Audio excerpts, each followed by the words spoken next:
नमस्कार क्रिकेट प्रेमींनो, मित्रमैत्रिणींनो, कसे आहात तुम्ही सगळे? कधी कधी एकदम गडद काळे ढग हे जमून येतात आणि सूर्यासारखा प्रखर गोष्टसुद्धा त्या ढगाच्या आड लपून जाते. मग काळोख पसरल्यासारखं वाटतं, एक प्रकारची निराशा मनामध्ये येते आणि त्याच्यानंतर अचानक त्या ढगांची जी काही दाटी आहे त्याला भेदून सूर्याचे किरण बाहेर येतात आणि सगळ्या पृथ्वीवरती उजेड पसरतो. ही नैसर्गिक गोष्ट आपण खूप वेळा अनुभवलेली आहे. आज तीच गोष्ट वानखेडेच्या मैदानावरती मी अनुभवली. रादर मी असं म्हणेन की भारत विरुद्ध अमेरिका या विश्वचषकातील भारताच्या पहिल्या सामन्यामध्ये ज्यांनी कोणी मैदानावरती किंवा टी व्हीवरती सामना बघितला त्यांना अगदी अशीच भावना कदाचित आलेली असेल. त्याचं कारण भारताची धावसंख्या खूप कमी होती आणि त्याच्यानंतर सूर्यकुमार यादवनी भन्नाट खेळी केली आणि भारताकरता विजयाचा मार्ग आखून दिला. त्याच्याबद्दलच मी तुमच्याशी बोलणार आहे. अजिबात कुठेही जाऊ नका. बघत राहा तुमचा आवडता कार्यक्रम सुनंदन लेले क्रिकेट अँड बियॉन्ड. विश्वचषक ही इतकी खरं उत्साहाची गोष्ट असते, पण अगदी खरं सांगायचं तर या चालू 2026च्या T20 विश्वचषकाला म्हणावी तेवढी अजून उत्सुकता ताणली गेलेली नाही आहे. म्हणावा तेवढा अजून लोकांचा सपोर्ट मिळत नाही आहे. मुंबईमध्ये या सामन्या अगोदर फिरत असताना कित्येक जणांनी मला म्हटलं की भारताचा सामना आहे कोणाविरुद्ध? अमेरिकेविरुद्ध. कुठला? T20 world cup. Oh my God. ही गोष्ट मी खोटं बोलत नाही आहे. याचा अर्थ अजून वातावरण तेवढं तापलेलं नाही आहे. परंतु आजच्या सामन्यांनी, मला वाटतं आजच्या दिवसांनीच T20 क्रिकेट हे किती अनिश्चिततेने भारलेलं आहे हे आपल्याला सगळ्यांना दाखवून दिलं. कारण एकीकडे पाकिस्तान संघ ॲब्सोल्युटली तडमडत जिंकला, हारण्याच्या मार्गावरती होता. नेदरलँडच्या हातातनं एक महत्त्वाच्या क्षणी फहीम अशरफचा कॅच सुटला आणि नंतर त्यांनी तुफान फटकेबाजी करून संघाला विजय मिळवून दिला. भारतीय संघाची सुद्धा एका वेळेला अवस्था बिकट होती, कारण 6 प्रमुख बॅट्समन आऊट झालेले होते. धाव फलक होता 77चा आणि त्याच्यानंतर सूर्यकुमार यादवनी खेळी केली. क्रिकेट दिसतं तेवढं सोपं नाही असं मी खूप वेळा म्हणतो. ते काही जणांना पटतं, काही जणांना पटत नाही. आज मला परत त्याची अनुभूती आली. कारण म्हणायला गेलं तर अरे, अमेरिकेचे बोलर्स, अमेरिकेचा संघ असा काय भारताला लढत देणार? सगळ्यांच्या मनात शंका होती. मी म्हणलं होतं धावांची बरसात होईल, असं काही झालं नाही. माझा सुद्धा अंदाज चुकला. कबूल करताना मला लाज वाटत नाही आहे, कारण हेच तर क्रिकेट आहे मित्रमैत्रिणींनो.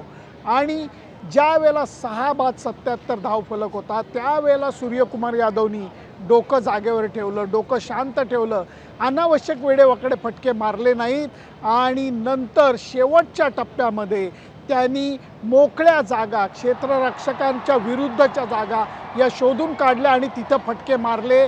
अफलातून बॅटिंग सूर्यकुमार यादवनी केली आणि एकाकी लढत दिली असं म्हटलं तरी चुकीचं ठरणार नाही. कारण एका वेळेला अमेरिकेच्या बॉलर्सनी भारतीय फलंदाजांना चांगलं कापून काढलेलं होतं. बरेच बॅट्समन आऊट झालेले होते आणि तळातल्या बॅट्समनला हाताशी धरून सूर्यकुमार यादवनी खेळी केली. त्याच्या नाबाद 80+ खेळीनी भारताला 160चा धावफलक गाठता आला आणि तिथंच विजयाचा मार्ग सुकर झाला. कारण या धावसंख्येचा पाठलाग भारताच्या दर्जेदार बॉलर्स समोर करणं हे अमेरिकेला शक्य नव्हतं. अमेरिकेने आज काय केलं? बॉलिंग करत असताना 2 गोष्टी केल्या. एक तर स्वतःच्या आवाक्यात राहून स्वतःचे कमजोरपणा लक्षात घेऊन बॉलिंग केली आणि चांगले झेल पकडून त्यांना त्यांच्या फिल्डर्सनी उत्तम साथ दिली. थोडासा मार पडला तो सौरभ नेत्रावळकरला. आणि बाकीच्यांचं जर का म्हणायला गेलं तर थोडासा मी आज वेगळ्या नजरेने या सगळ्या गोष्टी बघत होतो. त्याचं कारण सामना चालू व्हायच्या अगोदर राष्ट्रगीत गायलं जातं. विशेष काय आहे त्याच्यात? परंतु ज्याला भारताचं राष्ट्रगीत चालू झालं तेव्हा शुभम रांजडे, सौरभ नेत्रावळकर, मोनांग पटेल आणि त्याचबरोबर हरमीत सिंग यांच्या चेहऱ्यावरती गोंधळल्याच्या भावना होत्या. त्यांना कदाचित मनातनं जनगणमन भारताचं राष्ट्रगीत गावं असं सुद्धा वाटत असेल, जे त्यांना करता येत नव्हतं. सूर्यकुमार यादव डोळे मिटून अक्षरशः एकाग्रतेने राष्ट्रगीत गात होता आणि नंतर थोडासा तो शहारल्यासारखा झाला. या गोष्टी मैदानावरती बघायला मला खूप मजा येते. आणि त्याच्यानंतर जेव्हा पहिली बॅटिंग ही भारताला अमेरिकेने करायला दिली, मला वाटलं पायावरती धोंडा पाडला.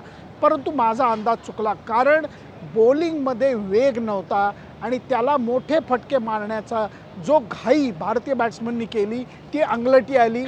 डीपमध्ये सर्कलमध्ये चांगले झेल हे अमेरिकेच्या खेळाडूंनी पकडले आणि भारतीय संघ चांगलाच अडचणीत सापडला. म्हणून सूर्यकुमार यादवच्या खेळीचं महत्त्व हे खूप जास्त आहे. बॉलिंग करत असताना नशिबाची काय गोष्ट असते बघा, हर्षित राणा हा पहिला खेळाडू होता की जो भारतीय संघामध्ये होता, तो ऐनवेळेला दुखापतग्रस्त झाला.